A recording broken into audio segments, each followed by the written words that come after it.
Students, in previous class we have studied about Chalukya dynasty. Let's start from the next one. We have completed all the dynasties which are from the India. Now we come to those who were external. हम उन सब के बारे में बात करेंगे जो कि बिगिनिंग से लेके 1206 के बीच में जो फॉरेन इन्वेडर्स भारत के ऊपर जिन्होंने आक्रमण किया और वो भारत के अंदर ही एसिमिलेट हो गए, उनकी हम बात करेंगे। तो इनमें से जो महत्वपूर्ण आते हैं वो तीन आती हैं, शक, हुन और कुषाण। ये जो हैं ऐसी डायनेस्टीज हैं जिनके बारे में बुक्स के अंदर जो वो दिया हुआ है। सबसे पहले हम बात करते हैं शक। शक जो हुआ करती थी वो वाइडर ट्रिब्स हुआ करती थी जो सेंट्रल एशिया से जो है वो भारत के अंदर आई थी। और आने का जो तरीका था, कहाँ से आई, किस तरीके से आई, तो उनके द्वारा पहाड़ों के बीच का जो रास्ता होता है उसे पास कहते हैं। और बोलन पास जो है, जो हिमालय जो है उन पहाड़ों के बीच में जो है सकरा रास्ता है, उसको जो है वो उन्हीं में से एक को बोलन के नाम से जाना जाता है। तो बोलन पास जो था उससे होकर जो है ये लोग भारत तक पहुंचे थे। इनके जो राजा हुआ करते थे उनको क्षेत्रपा कहा जाता था। और भारत में इनकी जो है वो 5 ब्रांचेज जो थी वो थी। पहली जो ब्रांच है वो अफगानिस्तान की है। पहले अफगानिस्तान जो है वो भारत का ही पार्ट हुआ करता था, लेकिन समय के साथ में ये अलग कंट्री बन गया, इसलिए इसके बारे में हमें अध्ययन नहीं करना है। दूसरा है पंजाब। पंजाब जो था वहाँ के जो क्षेत्र शक हुआ करते थे उनकी कैपिटल तक्षशिला थी। और इनको जो है पहलवाज जो कि ईरान के जो है वो हुआ करते थे, उनके द्वारा इनको जो है वो नष्ट कर दिया गया। उन्होंने इनको जो है वो हरा दिया। यहाँ पे बुक में पल्लव लिखा हुआ है, उस पल्लव को आप जो है वो करेक्ट कर लेंगे क्योंकि पहलवाज था, पल्लव नहीं थे। नेक्स्ट जो आता है वो मथुरा आता है। मथुरा जो था वो कुषाण जो थे उनमें उसके द्वारा जो है इसको नष्ट कर दिया गया। उस समय जो शक हुआ करते थे उनका जो राजा हुआ करता था उसका नाम जो है महाक्षत्रपा के रूप में मिलता है। और वो राजा जो था उनमें से राजबुल जो था उसको जो है महाक्षत्रपा कहा जाता था। उसका टाइटल उसने जो वो लिया हुआ था। वेस्टर्न इंडिया के जो क्षेत्रपाल हुआ करते थे उनके द्वारा गुजरात, महाराष्ट्र, काठियावाड़, सौराष्ट्र, इन सारे एरियो को इन्होंने जो है वो कवर कर रखा था शक लोगों ने। और उस जगह को जो है वो क्षारत के नाम से जो है वो जाना जाता था। क्षारत डायनेस्टीज को कहा जाता है। इन्होंने जो है सतवान जो रीजन था उसके मैक्सिमम पार्ट को जो था वो एनेक्स कर लिया था, उनसे इन्होंने छीन लिया था। और इनमें से जो 2 प्रमुख राजा थे उनमें से एक भूमक था और दूसरे जो था वो नैपान था। भूमक और नैपान ने सतवान जो राजा थे उनको जो वो हरा के वेस्टर्न इंडिया के अंदर अपनी शक डायनेस्टी जो है वो स्थापित की, जिसको जो है वो क्षारत के नाम से जाना जाता है। Next and the last one is the Ujjaini. Ujjaini जो हुआ करता था उसके अंदर उज्जैन जो प्रेजेंट में है वो प्लस अवंती, ये दोनों जो है वो आया करते थे। इसको इस्टेब्लिश करने का काम चेस्टन जो था उसके द्वारा किया गया। और इसके द्वारा एक नया एरा चलाया गया जिसको सिख एरा के नाम से जो वो जाना जाता है। और शक संवत हम आज भी जो है वो हिंदू कैलेंडर में इसको जो है वो यूज किया जाता है। यूज्ड बाय दीज रूलर्स, ये इनके द्वारा जो है वो यूज किया जाता था। रुद्रदमन उज्जैनी की जो थे उसके शासन के अंदर एक महत्वपूर्ण जो है वो राजा हुआ करता था जो कि चेस्टन का जो है वो ग्रैंडसन था। उसके द्वारा मौर्यों के द्वारा बनाई गई सुदर्शन लेक जो थी उसको जो है वो रिनोवेटेड किया गया, पुनरुद्धार किया गया उसका पुनर्निर्माण करवाया गया।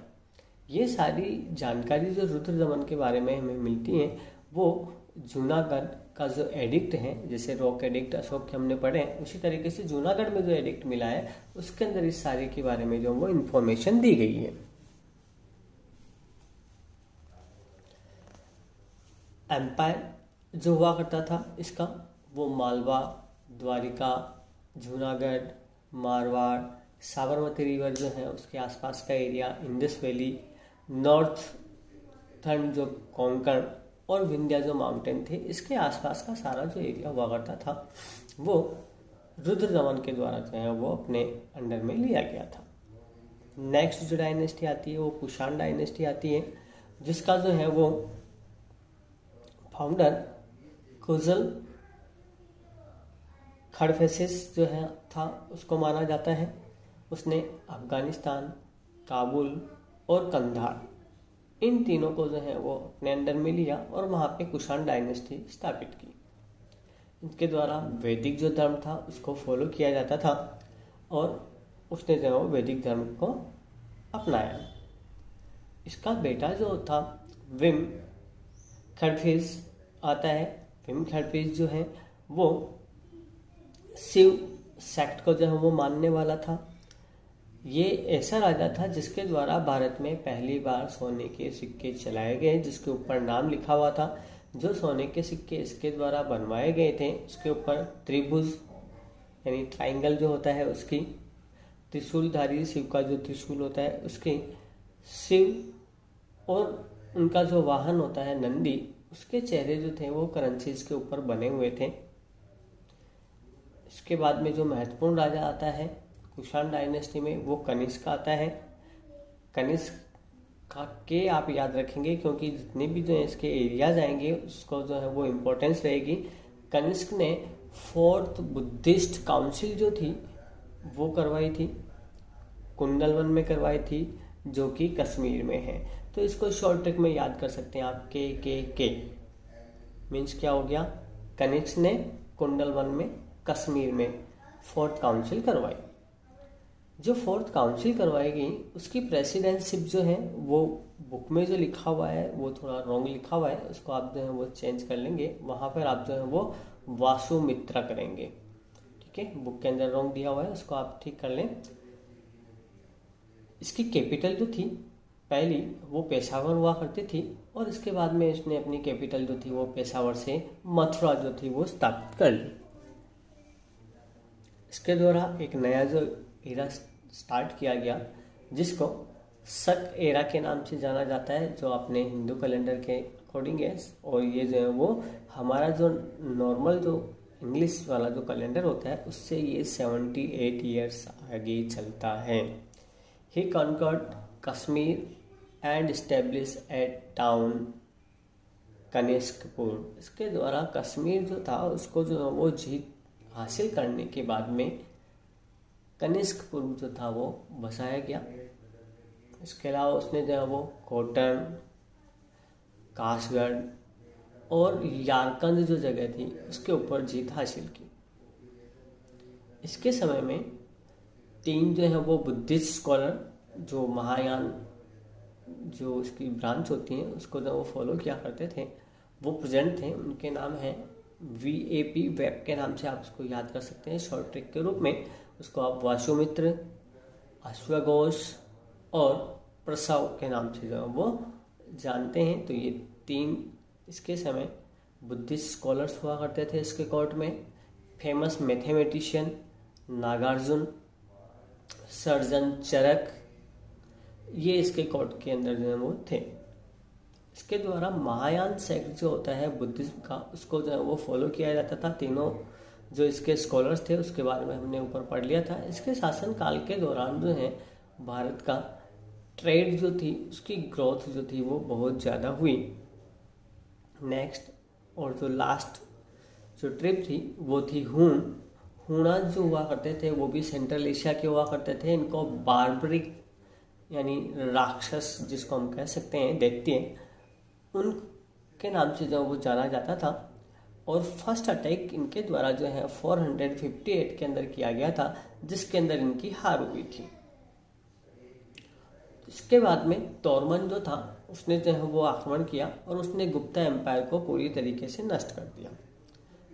राजस्थान का कुछ पार्ट, सिंध, पंजाब, मालवा, इसको आप जो है राजसी पुमा के नाम से जो है वो शॉर्ट ट्रिक में याद कर लें। राजस्थान हो जाएगा आपका, सी सिंध हो जाएगा आपका, पू ये आपका पंजाब हो जाएगा और मा जो है वो मालवा हो जाएगा। मिहिर कुल जो तोरमन का बेटा हुआ करता था, उसकी वह बुद्धिस्ट जो हुआ करते थे उससे नफरत किया करता था, और उसने बहुत सारे जो विहार स्तूपास जो होते थे उन सबको उसने जो वो नष्ट कर दिया। इसके परिणाम क्या हुआ, गुप्त एम्पायर जो था इनकी वजह से, हुन की वजह से पूरी तरीके से जो है वो ख़त्म हो गया, और पॉलिटिकल यूनिटी जो थी वो भारत की धीरे धीरे लॉस्ट होने लगी। अब जो है वो छोटे छोटे प्रोविंसेस में बट गया। जब एसिमिलेशन, ये सारी जितनी भी ट्राइब्स जो थी उन्होंने भारत पे शासन किया, तो ये लोग धीरे धीरे जो है वो भारत की संस्कृति, यहाँ की सोसाइटी, उसके अंदर जो है वो घुल मिल गए, और वैदिक धर्म को इन्होंने जो है वो फॉलो करना स्टार्ट किया।